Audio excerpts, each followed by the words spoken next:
अस्सलाम वालेकुम गाइस, आज हम स्केचअप में पढ़ेंगे फ्रेडो स्केल एक्सटेंशन के बारे में। ये बिल्कुल ये स्केल टूल की तरह काम करता है, लेकिन इससे ज़्यादा पावरफुल है।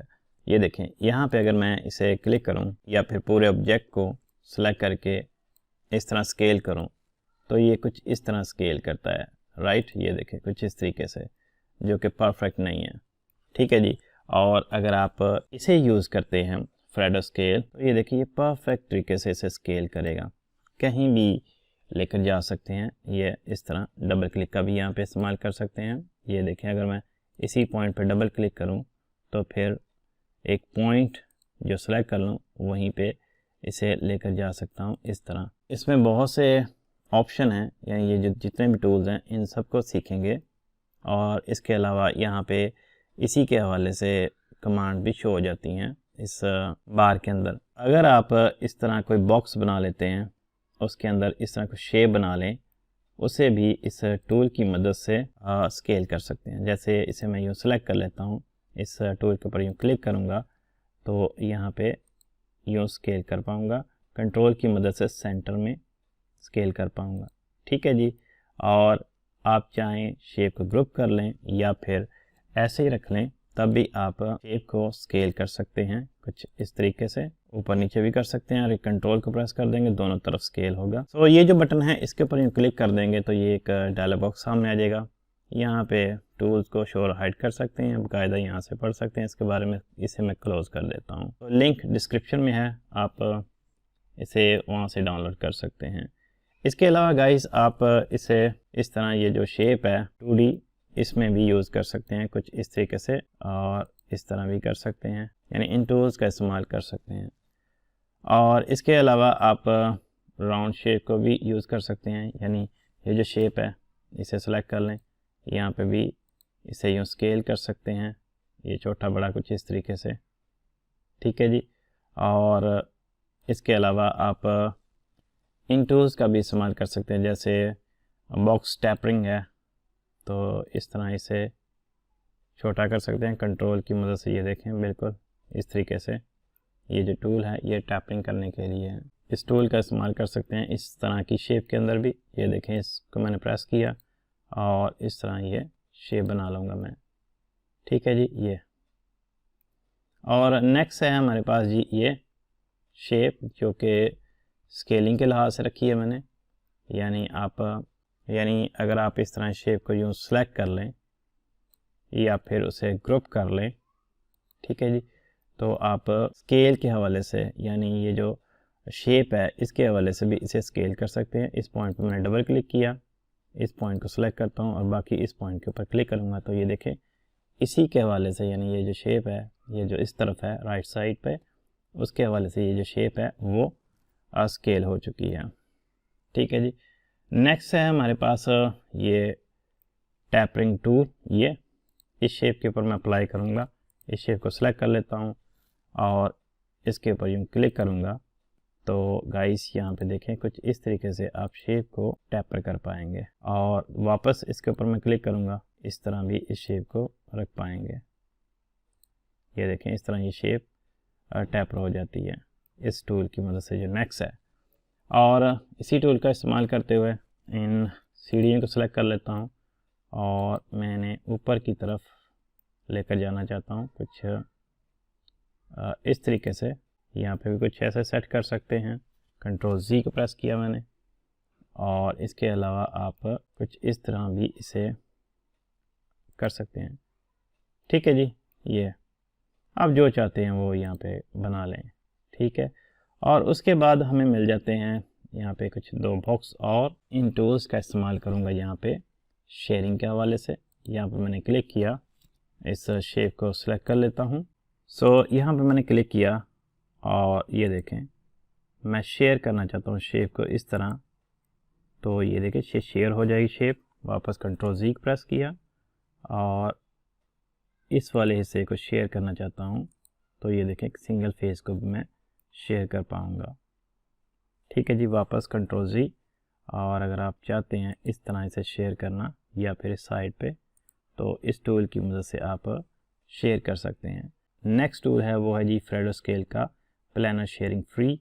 ये कैसे काम करेगा, इस बॉक्स को मैं यूँ सेलेक्ट कर लेता हूँ, इसे ग्रुप बना लेते हैं। उसके बाद यहाँ पे इस टूल को सेलेक्ट करूँगा, इस पॉइंट पे क्लिक करूँगा। आप एरो की का भी इस्तेमाल कर सकते हैं इसे सेट करने के लिए, ये, और थोड़ा ऊपर जाकर मैं इसे इस तरह, ये देखें, या फिर इस तरह आप शेयर कर पाएंगे। सो गाइस, ये था हमारे पास ये टूल। और नेक्स्ट है जी हमारे पास स्ट्रेचिंग। ये कैसे काम करता है, जैसे ये मेरे पास है फैंस, ठीक है जी, इसे मैं यूँ सेलेक्ट कर लेता हूँ और इस टूल के ऊपर यूँ क्लिक करूँगा तो मैं इस फैंस को इस तरह आगे की तरफ मूव करूँगा तो ये देखें इसके दरमियान ये गैप आ चुका है। अगर आप इस तरह इस टूल का इस्तेमाल कर लेते हैं जो स्केचअप के अंदर मिल जाता है, स्केल, इसे यू सेलेक्ट करें, उसके बाद इस तरह इसे स्केल करें तो ये स्ट्रेच हो जाती है, फैल जाती है बीच में, ये देखें कुछ इस तरीके से, तो जो कि ठीक नहीं है। ठीक है, आप इस टूल का इस्तेमाल करें। ये देखें, आपने सिंपल इस तरह क्लिक करना है और ये देखें इस तरह इसे आगे की तरफ स्ट्रेच कर पाएंगे। दोबारा से देखें, इसे मैं यूँ सेलेक्ट कर लूँ और बाद में इस ये जो येलो बार आ चुकी है इसे यूँ सेलेक्ट कर लूँ और मैं चाहता हूँ कि यहाँ पे ये आ जाए और उसके बाद इस तरफ स्केल कर लेता हूँ ये। अब ये देखें वहाँ से ये स्ट्रेच हो रहा है। आप वर्टिकल और हॉरिजॉन्टल दोनों तरफ से कर सकते हैं। मज़ीद फिर से मैं इसी टूल का इस्तेमाल करूँगा इस डोर पे, इसको यूँ सेलेक्ट कर लेता हूँ, उसके बाद इसके ऊपर यूँ क्लिक करूँगा तो ये टूल इसके ऊपर अप्लाई हो चुका है। और अगर मैं क्लिक करके यहाँ पे इस तरह इसे आगे की तरफ मूव करूँ तो ये देखें जो दरवाज़ा है वो इस तरह स्ट्रेच हो जाएगा। और इसके अलावा आप इस येलो बार को इस तरह मूव भी कर सकते हैं, इसके ऊपर यूँ क्लिक करें और उसके बाद आप इसे कहीं भी ले जा सकते हैं। और अगर आप इस तरह हॉरिजॉन्टल काम करना चाहते हैं या फिर वर्टिकल तो वो भी आप कर सकते हैं। ये देखें दरवाज़ा ऊपर की तरफ इस तरह निकल जाएगा। और इस येलो बार को भी यूँ सेलेक्ट करके ऊपर नीचे आप कर सकते हैं। सो गाइस, ये था हमारे पास स्ट्रेच टूल। नेक्स्ट है जी हमारे पास ट्विस्ट टूल। ठीक है, ये कैसे काम करता है। अगर मैं इस शेप को डीसेलेक्ट करूं और इस शेप को यूँ सेलेक्ट करूं या फिर पूरी शेप को इस तरह यूँ सेलेक्ट कर लूं तो यहाँ पे इस टूल को अप्लाई करूँगा तो देखें कैसे शानदार तरीके से ये इसको ट्विस्ट करता है। सो गाइस, यहाँ पे देख सकते हैं कि कितने अच्छे तरीके से इस टूल ने इस गियर को ट्विस्ट कर दिया है। इस ऊपर वाले हिस्से को यूँ सेलेक्ट कर लेते हैं ये, और इस रोटेट टूल को मैं यहाँ पे यूज़ करता हूँ। यहाँ पे मैंने क्लिक किया, उसके बाद यहाँ पे क्लिक करूँगा तो इस तरह इसे मैं ट्विस्ट करने की कोशिश करता हूँ जो कि बेहतरीन रिज़ल्ट नहीं देता।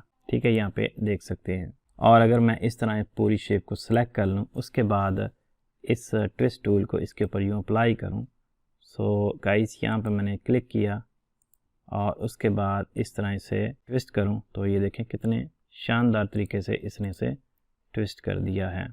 एक बात और गाइस, अगर आप इस टूल को इस्तेमाल कर रहे हैं और साथ में अगर आप टैब बटन को प्रेस कर देते हैं तो यहाँ पे नंबर ऑफ़ स्लाइस सेट कर सकते हैं, एडिशनल एज, कितना स्मूथ, हिडन, और ये बाकी दीगर ऑप्शन का भी इस्तेमाल कर सकते हैं। सो मैं यहाँ पे इसे कैंसिल कर देता हूँ। नेक्स्ट जो टूल है वो है जी हमारे पास बॉक्स रोटेटिंग। इसकी मदद से हम ये बॉक्स जो है इसे रोटेट कर पाएंगे किसी भी एंगल से। ये देखें यहाँ पे मैंने क्लिक करके अगर इस तरह इसे ले जाऊँ तो इसे यूँ रोटेट कर पाऊँगा। सो वेल, ये एक रोटेटिंग टूल है। इसके साथ ही मिल जाता है रोटेशन फ्री, जो कि समझ लें इसी तरह काम करता है, यानी इस टूल की तरह ही है, लेकिन ये रोटेट का काम करेगा। अगर मैं इस बॉक्स को सिलेक्ट कर लूँ, नेक्स्ट जो है इस तरह आप सिंगल एज के ऊपर भी काम कर सकते हैं, ग्रुप या कंपोनेंट बनाकर भी ये काम कर सकते हैं। सो यहाँ पे मैं इसे यूँ सेलेक्ट कर लेता हूँ, उसके बाद यहाँ पे सेलेक्ट किया और तीसरी मरतबा यहाँ पे क्लिक करूँगा, या आप यहाँ पे भी जाते हैं इसे रोटेट कर सकते हैं। सो लास्ट है हमारे पास टूल, वो है जी ये रेडियल बेंडर। ये कैसे काम करेगा, इसके अंदर आप टैब का भी इस्तेमाल कर सकते हैं। तो इस टूल को यूँ मैं सेलेक्ट करूँगा, उसके बाद यहाँ पे क्लिक कर देता हूँ और एक मरतबा यहाँ पे क्लिक कर देता हूँ और उसके बाद यहाँ पे क्लिक करूँगा। सो गाइस, इस तरह मैं ये शेप जो है वो बेंड कर पाऊँगा। देखिए ये शेप बेंड हो चुकी है। ठीक है, कंट्रोल Z को प्रेस किया और इस टूल के ऊपर यूँ क्लिक करूँगा। यहाँ पे मैंने वापस क्लिक किया और साथ में अगर आप टैब बटन को प्रेस कर दें तो यहाँ पे आप यानी इसके जो स्लाइस हैं वो यहाँ पे सेट कर पाएंगे। मैं बीच में 6 स्लाइस रखना चाहता हूँ, ओके कर दूँगा। तो ये देखें यहाँ पे बीच में जो है वो 6 स्लाइस यहाँ पे आ रहे हैं और इस पॉइंट पे मैंने क्लिक किया और लास्ट मेरा पॉइंट होगा ये, कहीं पे भी आप रख सकते हैं। सो इस तरह मैंने उठाया और ये देखें ये शेप बेंड हो चुकी है। इस टूल को वापस सेलेक्ट करूँगा गाइस, यहाँ पे मैंने क्लिक किया ये और उसके बाद फिर से मैंने यहाँ पे क्लिक किया और तीसरी मरतबा मैंने यहाँ पे क्लिक किया और इस तरह उठाऊँगा तो ये देखें ये टूल इस तरह इस शेप को बेंड कर देगा। कोई भी आप शेप ले लें। सो गाइस एक मरतबा मैंने यहाँ पे क्लिक किया और लास्ट पे क्लिक कर लेता हूँ और जो तीसरा पॉइंट है वो बेंडिंग के लिहाज से है, यहाँ पे क्लिक कर देता हूँ। सो गाइस ये देखें इस तरह ये शेप बेंड हो रही है। आप रोटेशन के अंदर आकर डिग्री भी कोई लिख सकते हैं। सो मैंने यहाँ पे क्लिक कर दिया तो ये देख सकते हैं गाइस शेप जो है वो बेंड हो चुकी है। लास्ट टूल है ये जो 1 लिखा हुआ है, ये है फ्रेडो स्केल का मेक यूनिक। अगर आपने कंपोनेंट बना रखे हैं तो उन कंपोनेंट में किसी एक कंपोनेंट को यूनिक बनाना चाहते हैं तो इसकी मदद से यूनिक बना सकते हैं। मतलब आपके पास बहुत से कंपोनेंट हैं, आप चाहते हैं कि 1 बाय 1 करने की बजाय सिंगल क्लिक के साथ ही जो कंपोनेंट हैं वो यूनिक हो जाएं, तो आप इसकी मदद से कर सकते हैं। ठीक है जी।